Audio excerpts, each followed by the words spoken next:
அன்பார்ந்த பெரியோர்களே, தாய்மார்களே, முக்கியமாக இந்த அரங்கத்தில் இணைந்திருக்கக்கூடிய நம்முடைய தன்னார்வ குழு சொந்தங்களே, என்னோடு உங்களை சந்திப்பதற்காக இங்கே வந்திருக்கக்கூடிய நம்முடைய அன்பு தலைவர்கள் எல்லோரும் இருக்கின்றார்கள். முக்கியமாக இந்து மக்கள் கட்சியினுடைய தலைவராக இருக்கக்கூடிய அண்ணன் அர்ஜுன் சம்பத் அவர்களே, மாநிலத்தினுடைய பொதுச்செயலராக இருக்கக்கூடிய அண்ணன் ஏபி முருகானந்தம் அவர்களே, மாவட்டத்தினுடைய தலைவராக இருக்கக்கூடிய இந்த மாவட்டம் அவருடைய கண்காணிப்பில் இருக்கக்கூடிய மாவட்டம் அண்ணன் ரமேஷ் அவர்களே, இதற்கு முன்பு மாநிலத்தினுடைய பொதுச்செயலராக இருந்து கோவை பாரதிய ஜனதா கட்சியினுடைய வளர்ச்சியில் அவர் மட்டுமல்ல, ஒரு குடும்பம் எல்லாம் ஒரு பெரிய பங்கு வகித்திருக்கிறது அண்ணன் ஜி கே செல்வகுமார் அவர்களே, நம்முடைய பாரதிய ஜனதா கட்சியினுடைய பாராளுமன்ற அலுவலகம் முழுவதையும் பொறுப்பாக பார்த்து கொண்டு அரசியல்ல தனியாக அவருக்கென்று இதற்கு ஒரு முத்திரை இருக்கிறது. கொங்கு கட்சியில் இருந்தாங்க, இன்னைக்கு பாரதிய ஜனதா கட்சியினுடைய விவசாய அணியில தலைவராக இருக்கிறாங்க. ஆனால் அண்ணாக வந்திருக்கக்கூடிய அண்ணன் ஜி கே நாகராஜன் அவர்களே, இந்த தன்னார்வ குழு இருக்கக்கூடிய ஒரு நண்பர்களுடைய பெயரையும் சொல்லி அன்பு பாராட்டி வாழ்த்த வேண்டும் என்கின்ற ஒரு பெரிய ஆசை, எல்லோருடைய பெயரையும் சொல்வதற்கு நேரம் பத்தாது என்கின்ற ஒரே காரணத்தினால உங்களுடைய பெயரையெல்லாம் என்று சுதர்ஷன் என்கின்ற பெயரின் மூலமாக உங்களுக்கெல்லாம் நன்றி தெரிவிக்க நான் கடமைப்பட்டிருக்கின்றேன். குறிப்பாக இந்த தன்னார்வ குழுக்கள் எல்லாம் இணைத்து உங்களை எல்லாம் ஒரே மேடையிலே கொண்டு வந்து கிட்டத்தட்ட 28 நாட்களுக்கு மேல முழுமையாக உங்களுடைய உழைப்பை கொடுத்திருக்கிறீங்க. எனக்கு அருகில் இருக்கக்கூடிய எல்லா அன்பு சொந்தங்கள், நிகழ்ச்சியை தொகுத்து வழங்குறவங்க, இதற்கு பின்புலமாக இருக்கிறவங்க, முதுகெலும்பாக இருக்கிறவங்க, வந்திருக்கக்கூடிய எல்லா நண்பர்களுக்கும், குறிப்பாக நம்முடைய பத்திரிகை நண்பர்களுக்கும் எங்களுடைய வணக்கத்தை மறுபடியும் தெரிவித்துக் கொள்கின்றோம். நீங்க பேசும்பொழுது சில விஷயத்தை நாங்க வேண்டாம் அப்படின்னு ஏன் சொன்னோம் அப்படின்னாங்க, எங்களுக்கு நேரம் இருக்கு, கேட்பதற்கு காதும் இருக்கிறது. இன்னும் ஏன்னா இத்தனை நாள் நீங்க வேலை பார்த்திருக்கீங்க, கேட்கறதுக்காகத்தான் நாங்க வந்திருக்கோம். எல்லா விஷயத்தையும் நீங்கள் வெளிப்படையாக சொல்ல வேண்டிய அவசியம் இல்லை என்கின்ற காரணத்திற்காகத்தான். an organization should always have something called a secret. அது வந்து உங்களுடைய தொழில் யுக்தி, அது நீங்கள் செய்திருக்கக்கூடிய வேலை, அது எப்படி நீங்க பண்ணீங்க அப்படின்னு. அதனால எல்லாத்தையும் வெளிப்படையாக பேச வேண்டும் என்கின்ற அவசியம் இல்லை. அதற்கான நேரமோ ஒரு க்ளோஸ் ரூம் டிஸ்கஷன் வரும் பொழுது நாம் அதை பேசுவோம். அக்கா அனிஷாக்கா இங்க இருக்கிறாங்க, அவர்களுக்கும் என்னுடைய வணக்கத்தை தெரிவித்து, நிறைய விவசாய பெருமக்கள் வந்திருக்கிறாங்க, அவர்களுக்கும் என்னுடைய வணக்கத்தை தெரிவித்து, இந்த தன்னார்வ குழுக்களை பொறுத்தவரை எல்லோரும் தான் என்கின்ற ஒரு தனிப்பட்ட மனிதனாக, ஒரு தனிப்பட்ட வேலையோடு தங்களுடைய குடும்பத்தை எல்லாம் பார்த்து கொண்டு வாழுகின்ற அன்பு சொந்தங்கள், தேர்தல் நேரத்தில் அதையெல்லாம் மறந்து ஒரு பெரிய ஒரு இயக்கமாக கிட்டத்தட்ட 16-17 மணி நேரம் நீங்க வந்து வேலை பார்த்திருக்கீங்க. எனக்கு தெரியுதல் நிறைய பேர் போலீஸ் ஸ்டேஷன்லாம் கூட்டிட்டு போய் உட்கார வச்சிருக்கிறாங்க. சுதர்ஷன் அவங்க தொலைபேசியில சொல்லுவாங்க, ஏன்னா சப் இன்ஸ்பெக்டர் அவர் நீங்க என்ன பண்றீங்க, எப்படி உங்களுடைய கார்ல வந்து ஒரு பேனர் வந்துச்சு, எப்படி எலெக்ஷன் கமிஷனுடைய ரூல்ஸை நீங்க வயலேட் பண்ணிருக்கீங்க, இண்டிவிஜுவலா நீங்க எப்படி அதை கொண்டு போகலாம், உங்களுக்கு யார் அனுமதி கொடுத்தது, இல்ல ஒரு 10 பேர் இடத்துல சேர்ந்திருக்கிறீங்க அப்படின்னா அனுமதி வாங்குனீங்களா, கட்சி அனுமதி காட்டுங்க. அது போன்று இங்க இருக்கக்கூடிய தன்னார்வ குழுக்கள் செல்லாத இடமே கிடையாது. மிக முக்கியமா காவல்துறை உங்களை போலீஸ் ஸ்டேஷனுக்கு கூட்டிட்டு போய் விசாரிச்சு அதுக்கப்புறம் விட்டுருக்காங்க. ஸோ எல்லாத்தையும் நீங்க பார்த்துட்டீங்க. உண்மையை சொல்ல வேண்டும் என்றால் அரசியல்னா இன்னைக்கு உங்களுக்கு என்னன்னு தெரியும், அதான் உண்மை. 99% மக்கள் அரசியல்ல இருந்து தூரமா இருப்பாங்க. ஆனா இன்னைக்கு உங்களுக்கு அரசியலை பார்த்துட்டீங்க, அருகில் இருந்து பார்த்துட்டீங்க. மக்களுடைய மனநிலை எப்படி இருக்கும் அப்படிங்கிறத 28 நாட்கள் உன்னிப்பா கவனிச்சிருக்கிறீங்க. ஒரு வீடு ஏறி இறங்கும் பொழுது மக்கள் வரவேற்பு எப்படி இருக்கும், சில இடத்துல வரவேற்பு இருக்காது, மக்கள் எப்படி யோசிக்கிறாங்க, எல்லாம் நீங்க ரொம்ப க்ளோஸா பார்த்தவங்க தான் இந்த கோர் வாலண்டியர்ஸாக இந்த அரங்கத்துக்குள்ள அமர்ந்திருக்கிறீங்க. இப்ப அரசியலை பார்த்த பிறகு அரசியல் எப்படி இருக்கு, ஹவு இஸ் பாலிடிக்ஸ் அப்படின்னு கேட்டா 2 விதமான கருத்துக்கள் இங்க வரும். கிட்டத்தட்ட நிறைய பேர் வந்து அரசியல் சரியில்லை அப்படிம்பீங்க, பாலிடிக்ஸ் இஸ் நாட் குட் அப்படிம்பீங்க. கொஞ்சம் பேர் வந்து பாலிடிக்ஸ் இஸ் குட் அப்படிம்பீங்க. இந்த ஜனநாயகத்தினுடைய தன்மையை பார்த்தீங்கன்னா it's a very slow moving. democracy is always very slow moving. ரொம்ப மெதுவா தான் அது நகருங்க. ஒரு சைனால இருக்கிற மாதிரி ஒரு 7 பேர் கொண்ட ஒரு குழு, ஒரு ஸ்டாண்டிங் கமிட்டி அவங்களே இருந்து ஒரு கம்யூனிஸ்ட் பார்ட்டி அப்படிங்கிற பேர்ல ஆட்சி நடத்துறது வேறங்க.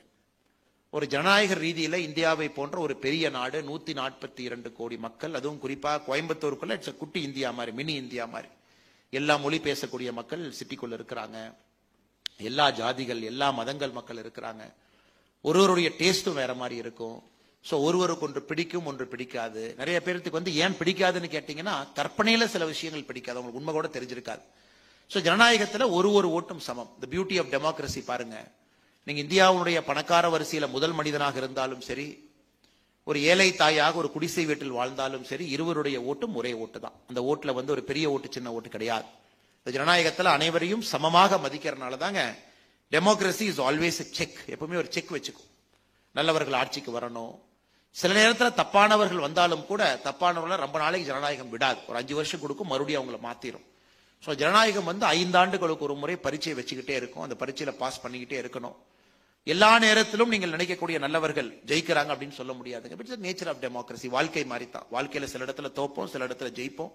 ஸோ பாலிடிக்ஸும் பார்த்தீங்கன்னா it is reflection of life. அதனால் இதை பற்றி நாம் எதையும் கூட சங்கடப்படுவதற்கு ஒன்றும் இல்லைங்க. ஜூன் 4ஆம் தேதி ரிசல்ட் வந்துருச்சு. அதன் பிறகு குறிப்பாக இந்த வாலண்டியர்ஸ் மீட்டிங்கை நம்ம டிலே பண்ணதுக்கான காரணம் என்னன்னா, முதல்ல நீங்கள்லாம் காம் டவுன் ஆகணும் அப்படிங்கிறக்கா. ஏன்னா உங்கள்கிட்ட இருந்து வரக்கூடிய மெசேஜ், உங்களுடைய இமெயில்ஸ் எல்லாம் பார்க்கும்போது பயங்கரமா இருந்துச்சு.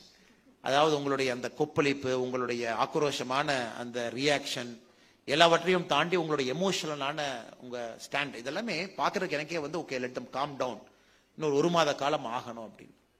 நான் இதுக்கு முன்னாடி வாலண்டியர் சந்திச்ச பொழுது அவங்களுக்கு ஒரு சின்ன ஒரு கதை சொன்ன, அதை மறுபடியும் உங்களுக்கு நான் சொல்ல விரும்புறேங்க. அப்ரஹாம் லிங்கன், நாம் எல்லாரும் விரும்பக்கூடிய ஒரு பெரிய ஒரு அரசியல் தலைவர். we all love him. ஒரு அற்புதமான ஒரு மனிதர். லிங்கனுக்கு பாத்தீங்கன்னா அமெரிக்கால ஸ்லேவரி எடுக்கணும் அப்படின்னு ஒரு ஆசை. அந்த அமெரிக்கன் கான்ஸ்டிடியூஷன் 1776 அந்த கான்ஸ்டிடியூஷன், நான் சொல்வது கிட்டத்தட்ட 250 ஆண்டுகளுக்கு முன்பு அந்த கான்ஸ்டிடியூஷன் எழுதப்பட்ட பொழுது 3/5 காம்ப்ரமைஸ் ஒரு வார்த்தையை பயன்படுத்தி இருப்பாங்க. 3/5 காம்ப்ரமைஸ் ரொம்ப பயங்கரமா இருக்குங்க. அதாவது நார்த்தும் சவுத் ஆஃப் அமெரிக்கா ஒன்னு சேர்த்தி அது யுனைடெட் ஸ்டேட்ஸ் ஆஃப் அமெரிக்காவா உருவாக்கணும் அப்படிங்கிறப்போ சவுத் என்ன சொல்லுவாங்க, இல்ல எங்ககிட்ட நிறைய ஸ்லேவ்ஸ் இருக்காங்க, நார்த்ல ஸ்லேவ்ஸ் இல்ல, அங்க நிறைய ஒயிட் பீப்புள் இருக்காங்க, நம்ம ஒன்னா இணைஞ்சோம்னா ஒரு ஸ்லேவுக்கு ஒரு ஓட்டு, அங்க இருக்கக்கூடிய வெள்ளக்காரனுக்கு ஒரு ஓட்டுனா அப்புறம் பிரசிடென்ட்ஸ் எல்லாமே பெரும்பாலும் சவுத்ல தான் வருவாங்க, நார்த்ல இருந்து யாருமே பிரசிடென்ட் வர மாட்டாங்க. இது பேசிக் காம்ப்ரமைஸ் பாலிடிக்ஸ்ல. அப்ப Benjamin Franklin, George Washington, Madison இவங்கெல்லாம் அமர்ந்து அந்த கான்ஸ்டிடியூஷனை உருவாக்கும் பொழுது அவங்களுக்கு என்ன பண்றதுன்னு தெரியல. சவுத்துல மக்கள் தொகை அதிகமா இருக்கு, காரணம் ஸ்லேவ்ஸ் அங்க அதிகமா இருக்கிறாங்க. ஆனா ஒரு ஓட்டு சமம் நம்ம வச்சோம் அப்படின்னா பிரசிடென்ட் சவுத்ல இருந்து தான் வருவாங்க, நார்த் ஆஃப் அமெரிக்கால இருந்து யாரும் வரமாட்டாங்கறக்காக அவங்க என்ன சொன்னாங்கன்னா, 5 பேர் ஸ்லேவ்ஸ் ஓட்டு போட்டாங்கன்னா அது 3 வெள்ளக்காரங்களுடைய ஓட்டாக கன்சிடர் பண்ணும் அப்படின்னு. நீங்க பாருங்க, இப்படி எல்லாம் ஜனநாயகம் இருந்திருக்கு பாருங்க. That is called the 3/5 compromise. 5 slaves போடக்கூடிய ஓட்டு will be counted as 3 white votes. அப்படித்தான் நம்ம பிரசிடென்ட்டை தேர்ந்தெடுப்போம். அமெரிக்காவுடைய some of the greatest statesmen இப்படிதான் எலெக்ட் ஆனாங்க, including the first president, second president. some of the finest people எப்படி ஓட் பண்ணாங்கன்னா, செலக்ட் ஆனாங்கன்னா 5 ஓட்டை 3 ஓட்டை கவுண்ட் பண்ணாங்க. இந்த கொடுமை பாத்தீங்கன்னா கிட்டத்தட்ட 100 ஆண்டுகளுக்கு கிட்டத்தட்ட 1860 வரைக்கும் போயிட்டே இருந்தது. யார் இந்த பூனைக்கு மணி கட்டுவாங்க? who will bring this slavery to an end? ஏன்னா அமெரிக்கன் கான்ஸ்டிடியூஷன்ல slavery was a part of constitution. Slavery வச்சுக்கலாம், எந்த தவறும் கிடையாது, ஸ்லேவரிக்கு பனிஷ்மெண்ட் இல்ல. இது அப்ரஹாம் லிங்கன் முடிவு பண்றாரு, இதுக்கு நாம ஒரு மணி கட்டணும், குறிப்பாக இந்த ஸ்லேவரியை ஒழிக்கணும், நம்முடைய நாட்டுல ஒரு அடிமைத்தன்மை என்பது இருக்கக்கூடாது அப்படின்னு. அது எப்படி செஞ்சார் அப்படிங்கறத இப்ப நான் உங்களுக்கு சொல்லக்கூடிய அந்த பதில் உங்களுக்கு தெரிஞ்சிருக்கலாம். லிங்கன் அவர்களை பொறுத்தவரை இப்ப இந்தியால லோக்சபா ராஜ்யசபா மாதிரி அங்க அமெரிக்கால பாத்தீங்கன்னா House of Congress, House of Representative 2 இருக்குதுங்க. ஹவுஸ் ஆஃப் காங்கிரஸ்ல இது பாஸ் ஆயிருச்சு, slavery abolition act, 13th amendment to American constitution. இப்ப ஹவுஸ் ஆஃப் ரெப்ரசன்டேட்டிவ்ல பாஸ் பண்றதுக்கு ஒரு ஆள் இல்ல. சோ நேர்மையான முறையில ஹவுஸ் ஆஃப் ரெப்ரசன்டேட்டிவ்ல லிங்கன் அவங்க அந்த பில்லை டேபிள் பண்ணியிருந்தாங்கன்னா 5 ஓட்டுல அந்த பில் தோத்துருக்கும். அப்படின்னா மறுபடியும் ஸ்லேவரி கண்டினியூ ஆயிருக்கும். லிங்கன் என்ன பண்றாருன்னா ஓட்டை போஸ்ட்போன் பண்றாரு. சரி, போஸ்ட்போன் பண்ணோம்னா மக்கள் மாத்தி ஓட்டு போடுவாங்களா உள்ள இருக்கிறவங்க? அதுவும் நடக்கல.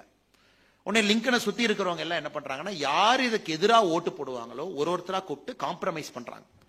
நீ ஓட்டு போட்டு 13th அமெண்ட்மெண்ட் பாஸ் பண்ணிடலாம், உனக்கு என்ன வேணுமோ லிங்கன் செய்வாரு அப்படின்னு. உனக்கு என்ன வேணாலும் கேளு, லிங்கன் செய்வாரு. கடைசியா ஜனவரி 31, 1865 1865 ஜனவரி 31 ஹவுஸ் ஆஃப் ரெப்ரசன்டேட்டிவ்ல ஓட் நடக்குது. அந்த ஓட்டுல லிங்கன் ஜெயிச்சிடறாரு, 13th அமெண்ட்மெண்ட் த்ரூ ஆயிருது. அன்னையிலிருந்து அமெரிக்கால ஸ்லேவரியை அபாலிஷ் பண்ணிடுறாங்க. அது முடிச்சதுக்கு அப்புறம் பார்லிமெண்ட்ல ஒருத்தர் பார்த்துட்டு இருக்காரு, லிங்கனை ரொம்ப நேசிக்கக்கூடிய ஒரு மனிதர், தியோடர் ஸ்டீவன்ஸ் அப்படின்னு. அவர் ஒரு பெரிய ஒரு அமெரிக்கன் அரசியல்வாதி. அவர் சொல்றாரு, இதெல்லாம் அவரால் பொறுக்க முடியல, இந்த நடந்ததெல்லாம் அவர் பாக்குறாரு. இந்த 3 மாதமாக லிங்கன் செய்யற வேலை, பேக்ரவுண்ட்ல செய்யற வேலை, லிங்கன் அவர் கூட இருக்கவங்க எல்லாம் செய்யற வேலை, எப்படி இந்த 13th அமெண்ட்மெண்ட்டை பாஸ் பண்றாங்கன்னு ஒரு பொறுக்க முடியாது இருந்துச்சு. அந்த சபையில பேசுறாரு, the greatest measure of the 19th century done by corruption, aided and abetted by the purest man in America அப்படிங்கிறார். அதாவது 19ஆம் நூற்றாண்டிலே கொண்டு வந்த மிகப்பெரிய ஒரு விஷயம் உலக வரலாற்றில், the greatest measure of 19th century done by corruption, corruption மூலமா செஞ்சிருக்காங்க, aided and abetted by the purest man in America. இதுக்கு பின்னாடி இருந்து இதுக்கு பலம் கொடுத்தது அமெரிக்காவினுடைய சுத்தமான மனிதன் என்று சொல்லக்கூடிய அப்ரஹாம் லிங்கன் அப்படின்னு சொல்றாரு. அது வந்து ஒரு பாலிடிக்ஸ்ல ஒரு கோல்டன் வேர்ட்ஸ். எப்படி லிங்கன் அதை வந்து கொண்டு வந்தார், அந்த 13th அமெண்ட்மெண்ட்டை கொண்டு வந்தார் அப்படின்னு. So politics is essentially compromise. இதை வந்து நம்ம எப்பவுமே புரிஞ்சுக்க கூடாது. ஏன்னா இதுக்கு முன்னாடி நான் ஒரு போலீஸ் ஆஃபீஸரா இருந்திருக்கு. அப்ப போலீஸ் ஆஃபீஸரா பாத்தீங்கன்னா ஒரு டெசிஷன் எடுக்கும்போது கருப்பு வெள்ளை சரியில்லை, சரி அவ்வளவுதான், ரெண்டே விஷயம் தான். உங்க கையில் ஒரு லா புக் இருக்கு, இந்தியன் பீனல் கோட் புக் இருக்கு, பாக்குறீங்க, நீ தப்பு செஞ்சிருக்க, நீ தப்பு செய்யல, இரண்டே டெசிஷன் தான் உங்களுக்கு. ஸோ உங்க ஆபீஸ்ல இருந்து போனா 50% உங்களை பாராட்டுவாங்க, 50% உங்களை திட்டிட்டு போவாங்க. ஏன்னா 50%க்கு மட்டும்தான் நீங்க தீர்ப்பு கொடுக்க முடியும், நியாயம் கொடுக்க முடியும். சோ பட் நீங்க அரசியல்வாதியா மாறினதுக்கு அப்புறம் எனக்கு ஒரு கஷ்டமான 3 ஆண்டுகள், கடந்த 3 ஆண்டுகள் என்னுடைய வாழ்க்கையில் எனக்கு 40 வயசு ஆச்சுங்க. முதல் 37 வயசு நான் டெசிஷன் மேக்கிங் சிம்பிளா இருந்த ஒரு எனக்கு கடந்த 3 ஆண்டுகளா தான் நான் கஷ்டப்பட்டு ஒரு சேர்ல உட்கார்ந்துருக்கேன். பல நேரத்தில் நானே யோசிப்பேன், இந்த அரசியல் நாம் இருக்கணுமா, should we continue to be in politics, இந்த சேர்ல நாம் இருக்கணும். காரணம், உங்க மனசுல டெய்லி அந்த சஞ்சலம் இருக்கும். you have to make lot of compromises to stay in politics, to continue in politics, to do politics. ஒரு சாதாரண மனிதனை போல எது எடுத்தெறிஞ்சு பேச முடியாது. சாதாரண மனிதனை போல வாழ்க்கையில கருப்பு வெள்ளை அப்படின்னு பார்க்க முடியாது. ஒரு சாதாரண மனிதனை போல இவன் சரியில்லை, இவன் சரின்னு நம்ம சொல்ல முடியாது. நம்ம மேல ஒரு பிரச்சனை, நம்மளை தவறா புரிஞ்சுக்கிட்டு ஒருத்தவங்க திட்டுறாங்கன்னா கூட பொறுத்துக்கணும். ஏன்னா ஒருத்தருக்கும் பதில் சொல்ல ஆரம்பிச்சா நான் காலையில இருந்து நைட்டு வரைக்கும் பதில் மட்டும்தான் சொல்ல முடியும். அல்லது நம்மளை பத்தி அபாண்டமான குற்றச்சாட்டுகள் ஒரு பத்திரிகையில வருதுன்னா அதையும் படிக்கணும், அதுக்கும் ரியாக்ட் பண்ணக்கூடாது, கம்முன்னு இருக்கணும். அல்லது கட்சிக்குள்ள நீங்கள் சார்ந்திருக்கக்கூடிய கட்சியில உங்களை பற்றி ஏதாச்சும் ஒரு கருத்துக்கள் சொல்றாங்கன்னா அதையும் பொறுமையா கேட்டுக்கணும், அதுக்கும் நீங்க ரியாக்ட் பண்ணக்கூடாது.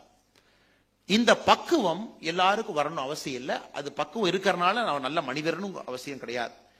இன்னைக்கு யாரெல்லாம் இந்த அரசியலை பார்த்திருக்கீங்க, அரசியலுக்கு வரணும்னு நினைக்கிறீங்க, இதுதான் உங்களுக்கு வைக்கக்கூடிய முதல் பரீட்சை. this is the first test of fire. எனக்கு முன்னாடி சுதர்ஷன் அவங்க பேசினாங்க, ரமேஷ் வந்து அண்ணா சூப்பர், மாநகர் மாவட்டம் உங்களுக்காக தன்னுடைய கையை வரவேற்று காத்திருக்குன்னு சொல்லிட்டாங்க. ஆனா தலைவரே சொன்னதுக்கு அப்புறம் நாம ரெடி ஆயிட்டோம், தலைவர் வந்து ரொம்ப என்கரேஜிங்கா இருக்காங்க, நான் அரசியல்ல போய் சேரணும். இதெல்லாம் நீங்கள் அரசியல்ல சேர்ந்த பிறகு நடக்கக்கூடிய விஷயங்கள்.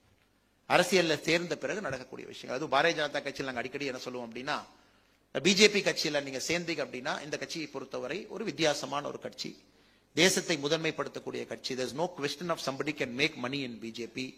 அதனால் இங்க எல்லோரும் தன்னுடைய தனிப்பட்ட ஒரு இன்பமாக இருக்கட்டும், தனிப்பட்ட நிம்மதியாக இருக்கட்டும், தனிப்பட்ட சொத்தாக இருக்கட்டும், அது இழந்துதான் பாரதிய ஜனதா கட்சியில் எல்லாருமே பயணம் பண்ணிருப்பாங்க. நீங்க பழைய தலைவர்ல இருந்து எடுத்து பாருங்க, கடந்த ஒரு 40 ஆண்டு கால வரலாற்று எடுத்து பாத்தீங்கன்னா இந்த கட்சியில சேர்ந்து ரியல் எஸ்டேட் பண்ணி அதன் மூலமா சம்பாதிக்கலாம், இந்த கட்சியில வேலை இல்லை, இந்த கட்சியில சேர்ந்த நாள் நமக்கு யாராச்சும் வந்து கமிஷன் கொடுப்பாங்களா, இந்த கட்சியில அந்த வேலை இல்லை. அதனால இந்த கட்சியினுடைய தலைவர்கள் பாத்தீங்கன்னா பெரும்பாலும் எதையாச்சும் இழந்திருப்பாங்க. they would have lost lot of things. ப்ராப்பர்ட்டியில இருந்து, சொத்துல இருந்து, நிறைய பேர் பாத்தீங்கன்னா சொத்தை வித்தெல்லாம் அந்த கட்சிக்கு வந்து செலவு பண்ணியிருக்காங்க. அப்படிப்பட்ட ஒரு நோபலான கட்சி. அதனாலதான் அந்த கட்சி பாத்தீங்கன்னா it has got a soul. எந்த கட்சிக்கும் இல்லாத ஒரு ஆன்மா பாரதிய ஜனதா கட்சிக்கு இருக்கிறது. காரணம், இங்க இருக்கக்கூடிய மனிதர்கள் அப்படிப்பட்டவர். தன்னுடைய செல்வத்தை எல்லாம், நிம்மதி எல்லாம், பொருளை எல்லாம் இழந்து இந்த நாடு நன்றாக இருக்க வேண்டும் என்று நினைக்கக்கூடிய அன்பர்கள் பாரதிய ஜனதா கட்சியில் அதிகமா இருக்கிறதுனால this party has got a spirit.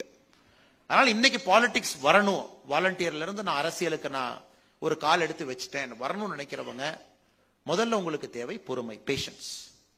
இரண்டாவது உங்களுக்கு தேவை சகிப்புத்தன்மை. மூன்றாவது உங்களுக்கு தேவை காம்ப்ரமைஸ். ஏன்னா டெமோக்ரஸியில இந்த மூன்றும் மிக மிக முக்கியம். பொறுமை வேணும், சகிப்புத்தன்மை வேணும், காம்ப்ரமைஸ் வேணும். அதாவது சில விஷயங்கள் நீங்க செய்ய முடியாது, அது 2 வருஷம் கழிச்சு தான் செய்யலாம். சரி, ஓகே, 2 வருஷம் கழிச்சு பண்ணிக்கலாம். 10 விஷயங்கள் செய்யணும்னு வருவீங்க, ஆனா 5 விஷயம் தான் இந்த வருஷம் செய்ய முடியும், அந்த விஷயம் இந்த வருஷம் பண்ணணும். இப்ப நீங்க மோடி ஐயாவுடைய பிரச்சனை யோசிச்சு பாருங்க. இப்ப நாம் பேசிட்டோம், இப்ப மோடி அவர்கள் 10 ஆண்டுகள் இந்த நாட்டை எப்படி நடத்தியிருப்பாங்கன்னு நீங்க பாருங்க. லிங்கன் அவருடைய ஒரு உதாரணத்தை சொல்லியிருப்பேன். இந்த மாதிரி மோடி ஐயாக்கு எத்தனை பரீட்சை வந்திருக்கும், எத்தனை சட்டத்தை கொண்டு வரணும். உதாரணத்துக்கு ஆர்டிகல் 370 எடுத்துக்கங்க. அது முதல் எங்க கொண்டு வந்தாங்க, ராஜ்யசபால கொண்டு வந்தாங்க. ஏன் ராஜ்யசபால நமக்கு மெஜாரிட்டி இல்ல, ராஜ்யசபால கொண்டு வந்துதான் லோக்சபாக்கே போச்சு, நம்ம லோக்சபா போய் ராஜ்யசபா போகல. அதனால் மோடி அவர்களுடைய வாழ்க்கையை ரொம்ப உன்னிப்பா இன்னும் நீங்க படிக்க ஆரம்பிச்சு கவனிக்க ஆரம்பிச்சீங்கன்னா உங்களுக்கு தெரியும், the chair is a burden. அந்த சேர்ல போய் நீங்க உட்கார்ந்தீங்கன்னா it is a burden, it is a responsibility. அவ்வளவு பேர்டன் அவர் சுமக்கணும். அந்த முகத்தில் அது காட்டக்கூடாது. அவரு அவ்வளவு பிரச்சனைகள் அவர் கையாளணும், எதிர்கட்சிகள் வசைப்பாடுறதை கேட்கணும். அதை தாண்டி அவருடைய இலக்கு இந்த நாடு நன்றாக இருக்க வேண்டும் என்கின்ற ஒற்றை இலக்கில் அவருடைய பயணம் இருக்கு. அது எப்படி வேணாலும் மக்கள் மாத்தி பேசுவாங்க. உதாரணத்துக்கு மணிப்பூர் எடுத்துங்க. மணிப்பூர் நடந்திருக்கக்கூடிய கில்லிங்ஸ் 2004 14 வரை நீங்க எடுத்துக்கிட்டு 2014 இருந்து 24 வரைக்கும் பாத்தீங்கன்னா 10ல் 1 தான் இருக்கும். பிஜேபி ஆட்சிக்கு அதற்கு முன்னாடி நடந்த காங்கிரஸ் ஆட்சிக்கும் armed forces special powers act என்ன வந்து இந்த மாதிரி. ஆனா ஒரு ட்விஸ்ட் பண்ணி சொல்லும் பொழுது சில இடத்துல அதை பொறுமையாக கடந்து செல்ல வேண்டிய காலம் நமக்கு இருக்கு. அதே போல எதிர்க்கட்சிகள் நீங்க என்ன கொண்டு வந்தாலும் கூட அதை மாத்தி தான் சொல்லுவாங்க, இது சரியில்லை அது சரியில்லை அப்படின்னு. அதையும் கடந்து போக வேண்டியது இருக்கு. அதனால் நீங்கள் புரிந்து கொள்ள வேண்டியது, இதையெல்லாம் தாண்டி தான் மோடிஜி டெலிவர் பண்ணிருக்காரு. மோடிஜி இவ்வளவு டெலிவர் பண்ணிருக்காரு 10 ஆண்டுகள்ல.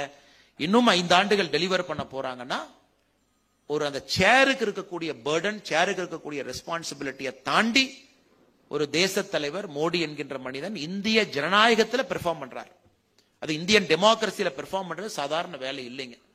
அதை இங்க இருக்கக்கூடிய நண்பர்கள் இந்த எலெக்ஷன்ல புரிஞ்சு. இப்படி நீங்க பாத்தீங்கன்னா இதை தோல்வி என்று பார்ப்பதை விட கோயம்புத்தூர்ல வெற்றி கொஞ்சம் தள்ளி போயிருக்கு, அப்படிதான் நீங்க பார்க்கணும். இதை தோல்வின்னு பார்க்காது. ஏன்னா அது பார்ட் ஆஃப் டெமோக்ரஸி. எல்லாருக்கும் எல்லா நேரத்திலையும் புரிய வேண்டும் என்கின்ற அவசியம் இல்லை. அதுவும் இன்னைக்கு பாரதிய ஜனதா கட்சி கோயம்புத்தூரை பொறுத்தவரை இங்க இருக்கக்கூடிய தலைவர்கள் எல்லோருமே இதை நாம ஒரு ஆன்மீக பயணமா தான் எடுத்தோம். ஓட்டுக்கு பணம் கிடையாது, மக்களை நேரடியா சந்திக்க போறோம், என்ன வந்தாலும் வரட்டு பார்த்துக்கலாம், தனியா நிக்க போறோம், கூட்டணி கிடையாது, நேரடியாக மக்களை சந்திக்கிறோம், மக்களுடைய வாக்க வாங்க போறோம், அதன் மூலமாக மாற்றத்தை கொடுக்கணும். இது பாத்தீங்கன்னா ஒரே நேரத்தில் மல்டிபிள் சேலஞ்ச் எடுத்திருக்கோம். ஒரு அரசியல் கட்சி ஒரு நேரத்தில் ஒரு சேலஞ்ச் எடுக்கலாம். 2024 தமிழக பாராளுமன்ற தேர்தலில் பாரதிய ஜனதா கட்சி ஒரே நேரத்தில் மல்டிபிள் சேலஞ்ச் எடுத்திருக்கோம். அந்த அடிப்படையில் நீங்கள் பார்க்கும் பொழுது நமக்கு வந்திருக்கக்கூடிய கோயம்புத்தூர்ல பாரதிய ஜனதா கட்சிக்கு வந்திருக்கக்கூடிய 4,50,000 வாக்குகளும் கூட மிக மிக முக்கியமான வாக்குகள். அந்த வாக்குகள் வந்து நமக்கு நம்பிக்கை கொடுக்குது. அது நமக்கு ஒரு நம்பிக்கை. இன்னொன்னு நான் வச்சுக்க, இது சைனீஸ் பேம்பு மாதிரி சில நேரத்தில் நம்ம இருக்கணும். இந்த சைனீஸ் பேம்பு பாத்தீங்கன்னா தண்ணி ஊத்திக்கிட்டே இருப்பீங்க, அது பார்த்தா வளரவே வளராது. நம்ம டென்ஷன் ஆகி என்னடா அது இவ்வளவு நாள் தண்ணி ஊத்துறோம், 20 நாள் ஊத்தணும், 30 நாள் ஊத்தணும், டைம் எல்லாம் வேஸ்ட் பண்ணி ஊத்தணும், காலைல 5 மணிக்கு எந்திரிச்சு ஊத்தணும். இந்த சைனீஸ் பேம்பு ஏன் வளரவே மாட்டேது? 90 நாள் தாண்டினதுக்கு அப்புறம் பாத்தீங்கன்னா சைனீஸ் பேம்பு தினமும் 4 சென்டிமீட்டர் வளரும். திடீர்னு இப்படி 4 சென்டிமீட்டர், 10 நாள் கழிச்சு பார்த்தா 40 சென்டிமீட்டர் வளர்ந்துருக்கும். என்னையாது இவ்வளவு பெருசு வளருது? அப்ப என்ன நடந்திருக்குன்னு பாருங்க. முதல் 90 நாள் நீங்கள் ஊத்தக்கூடிய தண்ணீர்ல அதனுடைய வேர் ஸ்ட்ராங் ஆயிருக்கு. மேல வளர்ச்சி தெரியல, கீழே வேர் ஸ்ட்ராங் ஆயிருக்கு. 90 நாள் கடந்து சைனீஸ் பேம்பு வந்து 4 சென்டிமீட்டர் வளரும் பொழுது மட்டும்தான் அந்த வளர்ச்சி வெளியே தெரியுது. அதனால இன்னைக்கு நாம் வேர்களை பலப்படுத்தி கொண்டிருக்கின்றோம் என்பதிலே நீங்கள் தெளிவாக இருக்குது. தமிழ்நாட்டில் கிட்டத்தட்ட 3ல் 1 பூத்துல நம்முடைய கூட்டணி பாரதிய ஜனதா கட்சி 1வது இடத்துக்கு வந்திருக்கோம் அல்லது 2வது இடத்துல வந்திருக்கோம். அப்படின்னா 33% பூத். நல்லா யோசிப்பாங்க. 33% பூத்துல கிட்டத்தட்ட நாம ஃபர்ஸ்ட் ஆர் செகண்ட் வந்திருக்கோம். இது ஒரு சாதாரண ஒரு விஷயம் இல்லைங்க, ஒரு மிகப்பெரிய விஷயம். மிகப்பெரிய விஷயம்.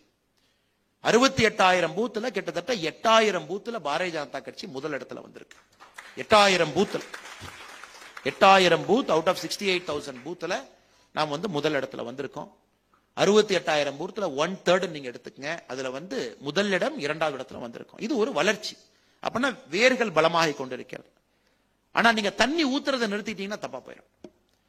10 நாள் பார்த்தேன் சைனீஸ் பேம்பு வளரவே இல்லை. என்னன்னா வளரவே இல்லை, டைம் வேஸ்ட், காலைல எதுக்கு எந்திரிக்கணும், தண்ணியே ஊத்த வேண்டாம். இப்ப நாம் எல்லாரும் அந்த நிலைமையில் இருக்கோம். ஒரு வாலண்டியர்ஸா நீங்க, அரசியல் கட்சி தொண்டர்கள், அண்ணே பார்த்தோம் இவ்வளவு உழைப்பு போட்டோம், கோயம்புத்தூர்ல இதுக்கு மேல உழைக்க முடியுமா? கண்டிப்பா உழைக்க முடியாது. இதுக்கு மேல வாலண்டியர்ஸ்னுடைய செயல்பாடுகள் இருக்க முடியுமா? சத்தியமா இதுக்கு மேல இருக்க முடியாது. இது இன்னும் கொஞ்சம் கட்சி வேலை செஞ்சிருக்கலாமா? சத்தியமா சொல்றாங்க, கட்சி இதுக்கு மேல வேலை செஞ்சிருக்க முடியாது. அப்ப எல்லாருமே வேலை செஞ்சு இவ்வளவுதான் வந்துச்சுங்களா, அப்ப எதுக்கு தண்ணி ஊத்தணும், கம்முன்னு இருந்துக்கலாம் அப்படின்னு? அது இல்லைங்க. நீங்க தண்ணி ஊத்துறதை நிறுத்திட்டீங்கன்னா அந்த வேர் வந்து பலமாகாது. அதனால நாம் செய்யக்கூடிய வேலை இன்னும் நீங்க பண்ணிக்கிட்டே இருக்கணும். Keep at it, keep doing. டெமோக்ரஸியில சில நேரம் உங்களுக்கு கோவம் வரத்தான் செய்யும்.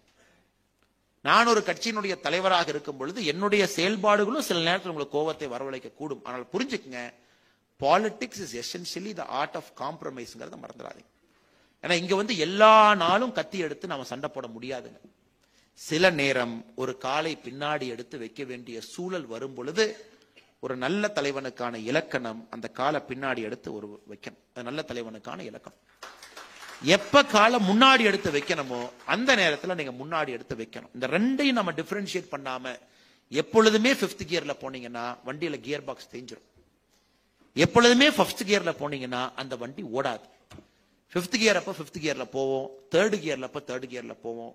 குறிப்பாக இந்த வாலண்டியர்ஸ்க்கு நீங்க கியரை மாத்தணும் அப்படிங்கறதுக்காகத்தான் நம்ம 1.5 மாசம் டிலே பண்ணிருக்கோம். 5th கியர்ல ஓடிட்டீங்க, கொஞ்ச நாள் நீங்க 3rd கியர்ல இருக்கணும், கொஞ்ச நாள் 4th கியர்ல இருக்கணும். 2026 தேர்தலுக்கு முன்பு மறுபடியும் 5th கியருக்கு வரணும். ஏன்னா இது குறிப்பாக நீங்கள் எல்லாம் நல்லவர்கள், வாழ்க்கையை வெள்ளையாக மட்டும் பார்க்கிறோம். அரசியல்வாதிகள் வாழ்க்கையை கருப்பு வெள்ளை ரெண்டையும் கலந்து பார்ப்பாங்க. அதனால நீங்க ரொம்ப நல்லவங்க அப்படிங்கறதுனால அரசியல்ல பிரச்சனைகள் வரத்தான் செய்யும். நல்லவங்களுக்கு தான் முதல்ல பிரச்சனை வரும். ஏன்னா நீங்க காம்ப்ரமைஸ் பண்ண மாட்டீங்க. ஏன் நடந்துச்சு, ஏன் இப்படி நடந்துச்சு, இது ஏன் நடக்கல, இது உடனே நடந்திருக்கணுமே அப்படின்னா ஜனநாயகம் கொஞ்சம் பொறுமையா தான் இருக்கும். எல்லோரும் ஒரே மாதிரி பார்க்க மாட்டாங்க. 10 பேர் ஓட்டு போடுறாங்கன்னா 10 பேருக்கு 10 பிரச்சனையோடு தான் வாக்குச்சாவடிக்கு வர்றாங்க. ஒருத்தருக்கு இது வேணும், ஒருத்தருக்கு அது வேணும், ஒருத்தருக்கு வளர்ச்சி வேணும், ஒருத்தவங்களுக்கு தனிப்பட்ட வளர்ச்சி வேணும், ஒருத்தருக்கு சமுதாய வளர்ச்சி வேணும், ஒருத்தருக்கு நாட்டு வளர்ச்சி வேணும், ஒருத்தவங்களுக்கு அவங்க தெருவனுடைய வளர்ச்சி வேணும். ஆனா எல்லாம் சரிதான். நீங்க இண்டிவிஜுவலா உட்கார்ந்து பாத்தீங்கன்னா அவருடைய கோணத்துல வயிற்றுக்கு உணவு இல்லாதவங்களுக்கு என்னங்க, யாரு வயிற்றுக்கு சாப்பாடு போடுறாங்களோ அவங்களுக்கு முக்கியத்துவம். எல்லா இருக்கிறவங்களுக்கு என்ன, நாடு வளரணும். பாதி இருக்கிறவங்களுக்கு என்ன, அவங்களும் வளரணும், நாடு வளரணும். அதனால் யாரும் தப்பானவர்கள் கிடையாது. எல்லோரும் அவர்களுடைய கோணத்துல சரியானவங்க தான். அவர்களையும் அனுசரிச்சுதான் போகணும். இன்னைக்கு நாம் வாங்கியிருக்கக்கூடிய வாக்கு ஒரு படி 34%, 35% கோயம்புத்தூர்ல ஓட்டு வாங்கியிருக்கோம். அடுத்தது இன்னும் நம்ம இம்ப்ரூவ் பண்ணணும் ஐயா. 40%, 42, 43% போகணும். இன்னும் ஒரு அப்ராக்சிமேட்டா 450, 460 நாள்ல அசம்பிளி எலெக்ஷன் வர இருக்கு. நீங்க ஒரு குறிக்கோளை எடுத்துக்கணும். பில்டிங் எ குட் சொசைட்டி, ஒரு நல்ல சமுதாயத்தை நீங்கள் உருவாக்க வேண்டும் என்றால் உங்கள் பகுதியில நல்ல ஒரு வேட்பாளர், நல்ல ஒரு கட்சி வரணும் அப்படிங்கிறது நீங்க தெளிவா இருக்கணும். அதையும் மனசுல வச்சுக்கிட்டு இன்னைக்கு இந்த வாலண்டியரிங் நெட்வொர்க் பாத்தீங்கன்னா நான் சுதர்ஷன் அவர்களையும் அந்த கோர் டீமையும் ரொம்ப தொல்லை பண்ணேன். எதுக்கு தொல்லை பண்ணாங்க, இந்த மீட் நடக்கிறதுக்கு முன்னாடி அவங்க நான் 2-3 விஷயம் சொன்னேன். ஒன்று, ஆனா இது ஒரு தனி மனிதனை சார்ந்தோ ஒரு வேட்பாளரை சார்ந்தோ இந்த இயக்கம் 28 நாட்கள் இன்னைக்கு நடந்திருக்கு. இன்னி நீங்க அந்த வாலண்டியர் மீட் நடக்கும் பொழுது அடுத்த டிரான்சிஷனை நீங்க எடுக்கணும். அடுத்த டிரான்சிஷன் என்னன்னா, இந்த இயக்கம் சமுதாயத்தை சார்ந்த ஒரு இயக்கமாக மாற வேண்டும் என்று ஒரு பெரிய வேண்டுகோளை வைத்தேன். எங்க இருக்கக்கூடிய சுதர்ஷன் அவர்களோ நீங்கள் எல்லோரும் அதை ஏற்றுக்கொண்டு இன்னைக்கு ஒரு சமுதாயம் தழுவி இயக்கமாக நீங்க மாத்திருக்கிறீங்க. அது வாய்ஸ் ஃபார் கோவை என்கின்ற VOC, வாய்ஸ் ஆஃப் கோவை என்கின்ற இயக்கமாக மாத்திருக்கு. என்னுடைய அன்பான வேண்டுகோள், வாய்ஸ் ஃபார் கோவை என்கின்ற பெயரா மாத்திருக்கிறீங்க இல்லைங்களா? VOC, voice of Kovai, VOC, voice of Kovai. இன்னைக்கு உங்களுடைய உண்மையான வேலை என்னன்னா, பாரதிய ஜனதா கட்சியில நான் தவறு செய்தாலும் கூட நீங்க கேள்வி கேட்கணும். அதுதான் உண்மையான சமூக இயக்கத்துக்கான உண்மையான ஒரு இது. ஏன்னா மக்கள் உங்களை நம்பணும். ஏன்னா நீங்க முழு அரசியல் கட்சியா மாறிட்டீங்க அப்படின்னா உங்களுக்கு இருக்கக்கூடிய நடுநிலை தன்மை என்பது அதை இழந்து விடுவீங்க. நீங்க வாலண்டியர்ஸ் அப்படிங்கறனாலே உங்களுக்கு அந்த நடுநிலை தன்மை இருக்கு. ஓ இவங்க எல்லாம் நியூட்ரல், இவங்க கட்சியை சாராதவங்க நம்மள்ட்ட ஓட்டு கேட்கறாங்கன்னா உங்க மீது ஒரு தனிப்பட்ட மரியாதை மக்கள் வச்சிருப்பாங்க. கட்சியை சாராதவங்க எலெக்ஷனுக்கு கேட்கறாங்க, உங்களுக்கு நான் மரியாதை கொடுக்கணும் அப்படின்னு. அதனால இந்த வாய்ஸ் ஆஃப் கோவையாக மாறும் பொழுது இதுல 2 பிரச்சனைகள் வரும். ஒன்று, நான் பாரதிய ஜனதா கட்சியில சேரணும், எனக்கு இந்த சித்தாந்தம் பிடிச்சிருக்கு, சூப்பர், ரமேஷன் அங்க இருக்கிறாங்க, பாரதிய ஜனதா கட்சியில இணைஞ்சு கட்சியில essentially compromise 5th gear, 3rd gear, 2nd gear இதெல்லாம் போட்டு கட்சியில போலாம். இல்லனே நான் கியரை குறைக்கிறதுக்கு தயாரா இல்ல, ஏன் வண்டி எப்பவுமே 5th கியர்ல தான் இருக்கும் என்று நினைப்பவர்கள் உங்களுடைய தனித்தன்மையை கொஞ்சம் கூட இழக்காம வாய்ஸ் ஆஃப் கோவையில நீங்க பயணம் செய்யுங்க. இதிலே கோயம்புத்தூருடைய வளர்ச்சி முதன்மையானதா இருக்கணும். அது ரொம்ப முக்கியம். காரணம், கோயம்புத்தூருடைய வளர்ச்சி நோ காம்ப்ரமைஸ். அதற்கு என்னுடைய வேண்டுகோள், பாரதிய ஜனதா கட்சி நாங்கள் செய்வோம் என்கின்ற நம்பிக்கையும் உறுதி வார்த்தையும் உங்களுக்கு அளிக்கிறோம். அதே நேரத்தில் சில இடத்துல பாரதிய ஜனதா கட்சி இன்னும் வேகமாக செய்ய வேண்டும் என்று நினைத்தால் அதையும் நீங்க சொல்லுங்க. இன்னும் பாரதிய ஜனதா கட்சி வேகமா இருக்கணும்னு சொன்னீங்கன்னா சொல்லுங்க. ஏன்னா நீங்க ஐடியலிஸ்ட். இந்த சமுதாயத்தில் மாற்றம் வருவது எப்பொழுதுமே, உண்மையை சொல்ல வேண்டும் என்றால், இந்த முட்டாள்கள்னு சில பேர்த்த சொல்லுவோம். அவங்க மட்டும்தான் மாற்றத்தை கொடுக்கக்கூடியவங்க. மிச்சவங்க எல்லாம் ஸ்டேட்டஸ் கோயிஸ்ட். 1% இன்கிரிமெண்ட், 2% இன்கிரிமெண்ட் யோசிப்பாங்க. இந்த முட்டாள்கள்னு ஒரு டெபினிஷன் கொடுப்பாங்க. ஐயா அவரு மட்டும் தனியா யோசிப்பாருங்க. அவர் தனியா யோசிச்சனாலதான் ஒரு கலீலியோ வந்தாங்க, தனியா யோசிச்சனாலதான் ஒரு காப்பர்னிக்கஸ் வந்தாங்க, தனியா யோசிச்சனாலதான் ஒரு நியூட்டன் வந்தாங்க, தனியா யோசிச்சனாலதான் சமுதாயத்தில் ஒரு மாற்றம் வந்துச்சு. அதனால என்னுடைய அன்பான வேண்டுகோள், இது வாய்ஸ் ஆஃப் கோவையாக மாறும் பொழுதும் கூட உங்களுடைய தனித்தன்மையை இழக்காது. உங்களுடைய பியூட்டிலே தனித்தன்மை. Lawyers, doctors, engineers, business people, ஹவுஸ் ஒய்ஃப்ஸ் நாங்கெல்லாம். ஆனா நீங்கள் ஒன்றாக இணையும் பொழுது வாலண்டியர்ஸ். அதனால தனித்தன்மையை இழக்காம இந்த சங்கத்தை நீங்கள் முன்னெடுத்து செல்ல வேண்டும் என்பது என்னுடைய அன்பான வேண்டுகோள். காரணம், இது உங்களுக்கு நிறைய பிரச்சனைகள் இப்ப இருக்கு. முதல் பிரச்சனை, ஏன்னா நான் மறுபடியும் வாய்ஸ் ஆஃப் கோவை ஒரு நிகழ்வுக்கு வந்து உங்களை எல்லாம் அழைத்து இதுதான் அரசியல் அப்படின்னு பேசினா அது தவறா போயிடும். இன்றிலிருந்து இது உங்களுடைய பயணம். நாங்கள் உங்க பின்னாடி நிற்போம், சைட்ல நிற்போம், முன்னாடி நிற்போம். எங்களுக்கு நீங்கள் அறிவுரை சொல்ல வேண்டிய வேலை உங்களுக்கு இருக்கு. நாங்க சரியா இருக்கிறோமா அப்படின்னு பாத்துக்கிற வேலை உங்களுக்கு இருக்கு. நாங்கள் எங்களுடைய சுத்தமான தன்மை இழக்கும் பொழுது நீங்கள் எங்களை தட்டி கொடுத்து நாங்கள் இருக்கின்றோம், எதற்காக பதறீங்க, சுத்தத்தை இழக்காதீங்க, நேர்மையை இருங்கன்னு சொல்வதற்கு நீங்க தேவைப்படுறீங்க. அதையெல்லாம் தாண்டி மிக முக்கியமாக சொல்ல வேண்டும் என்றால் அந்த சமுதாயத்தினுடைய பிரச்சனை, ஒரு சிம்பிள் வோட்டர் லிஸ்ட் டெலீஷன் எப்படி அவங்களை கொண்டு வர்றது யோசிங்க. அதுக்கு ஒரு ஆப் சிஸ்டம் வேணுமா யோசிங்க. இதெல்லாம் அடுத்த கட்டம். ஏன்னா இண்டிவிஜுவலி உங்களுக்கு ஒரு சந்தோஷம் கிடைக்கும். தனி மனிதனாக சமுதாயத்திற்கு நீங்கள் ஒரு பணி செய்யும் பொழுது யூ கெட் அ ஹாப்பினஸ். அது நீங்க 100 கோடி ரூபாய் பிசினஸ் பண்ணா கூட அந்த டர்ன் ஓவர்ல உங்களுக்கு சந்தோஷம் கிடைக்காதுங்க. ஆனா சமுதாயத்திற்காக ஒரு சின்ன விஷயத்தை செஞ்சீங்கன்னா உள்ளே ஒரு சந்தோஷம் கிடைக்கும். அது அந்த வாய்ஸ் ஆஃப் கோவை மூலமாக உங்களுக்கு கிடைக்க வேண்டும் என்று எல்லாம் வல்ல இறைவனை நான் இந்த நேரத்திலே வேண்டி விரும்பி கேட்டுக்கொள்கின்றேன். எங்கே சென்றாலும் வாய்ஸ் ஆஃப் கோவையினுடைய பயணம் தேசியத்தோடு இருக்க வேண்டும் என்கின்ற அன்பான வேண்டுகோளையும் உங்களுக்கு இந்த நேரத்தில் வைக்கிறேன். இந்த வாய்ஸ் ஆஃப் கோவையினுடைய பயணம் ஒரு வளர்ச்சி அடைந்த பாரதத்திற்காக இருக்க வேண்டும், ஒரு வளர்கின்ற கோவைக்காக இருக்க வேண்டும். எந்த நேரத்தில் நாங்கள் அடுத்த பிரஸ் மீட்டுக்கு தயாராக முன்னாடி இந்த ஒரே ஒரு விஷயத்தை மட்டும் நான் சொல்லிடுறேன். எனக்கும் பெரிய ஆசை தான் உங்க எல்லாத்தையும் பாரதிய ஜனதா கட்சியில இணைக்கணும், உங்க எல்லாத்துக்கும் இப்பவே மெம்பர்ஷிப் கார்டு கொடுக்கணும், உங்களை எல்லாம் மேடைக்கு கூப்பிட்டு புகைப்படம் எடுத்து பாரதிய ஜனதா கட்சியில சேர்த்திட்டோம்னா அப்பா நம்ம வேலை முடிஞ்சது, நம்மை நம்பி வந்தார்கள் பாரதிய ஜனதா கட்சியில இணைச்சிட்டோம்னு சொல்றதுக்கு ஆசை தான். ஆனா அந்த கதையை மட்டும் சொல்லி நான் முடிச்சுக்கிறேங்க. ஒரு குருவி, அந்த குருவி கூண்டில் இருக்குதுங்க. தாய் குருவிக்கு அந்த குருவியின் மீது ரொம்ப ஆசை. ஐயோ நம்ம குஞ்சு குருவி அது கஷ்டப்படக்கூடாது, நம்ம குஞ்சு குருவி பறந்துதான் போய் சாப்பாடு சேர்க்கக்கூடாதுங்கிறக்காக தாய் குருவி என்ன பண்ணுது, குஞ்சு குருவியின் மீது இருக்கக்கூடிய நம்பிக்கையில மரியாதையில தினமும் வந்து சாப்பாடா கொடுக்குதுங்க. அந்த குஞ்சு குருவி சாப்பிடு, ஏன்னா அந்த இறை தேடுவதற்கான பசி இல்லாதனால தாய் கொடுக்க கொடுக்க அந்த குஞ்சு குருவி சாப்பிடுது. சாப்பிட சாப்பிட குஞ்சு குருவியினுடைய உடம்பு பெருசாயிருது. குஞ்சு குருவியினுடைய ரெக்கை பார்த்தீங்க, நம்ம குஞ்சு குருவினால வாழ்க்கையில எப்பொழுதும் பறக்க முடியாது என்கின்ற உண்மை அந்த தாய்க்கு கொஞ்சம் ரொம்ப லேட்டா தெரியுது. அதனாலதான் நல்ல தாயாக இருக்கும் பொழுது பாத்தீங்கன்னா அந்த குஞ்சு குருவியை மூக்க வச்சு அந்த கூடுல இருந்து தள்ளி விட்டுரும். நல்லா யோசிச்சு பாருங்க, அனிமலுடைய நல்லா யோசிச்சு பாருங்க. கிராமத்துல வீடு இருக்கிறவங்க அல்லது வீட்டுக்குள்ள குருவி கூடு இருக்கிறவங்க நல்லா காலைல உன்னிப்பா பாருங்க. அந்த குஞ்சுக்கு நேரமானவுடன் தாய் தன்னுடைய மூக்கை வைத்து அந்த குருவி பறப்பதற்கு தயாராக இல்லை என்றால் தன்னுடைய மூக்கை வைத்து அந்த குருவியை தள்ளி விட்டுரும். அந்த குருவினால பறக்க முடியுங்கிற நம்பிக்கை அது வரைக்கும் இருக்காது. தாய் தள்ளிவிட்டவுடன் பறக்க ஆரம்பிச்சிடும். அதனால இன்னைக்கு வேண்டா வெறுப்பாக உங்களை மூக்கிலே தள்ளிவிட வேண்டிய காரியத்தை நான் செய்ய வேண்டிய கட்டாயம் எனக்கு இருக்கு. காரணம், நாங்கள் சுத்தமாக இருப்பதற்கு நீங்கள் சமுதாயமாக ஒரு அரசியல் கட்சி சாராம ஒரு குழு பயணம் செய்யணும். ஒருவேளை தள்ளிவிட்ட பிறகு அந்த குஞ்சு குருவி கீழே வந்துச்சுன்னா பிடிப்பதற்கு நாங்க இருக்கோம். அதை பத்தி நீங்க ஒரி பண்ணிக்காதீங்க. ஆனா தைரியமா நீங்க பறக்கணும், எல்லா விஷயத்தையும் கையில் எடுக்கணும். உங்களுக்கு ஒரு விதத்திற்கு மேல பாரதிய ஜனதா கட்சியினுடைய அடையாளம் என்பது உங்களுக்கு இருந்தால் உங்களுடைய வளர்ச்சியை அது பாதிக்கும்.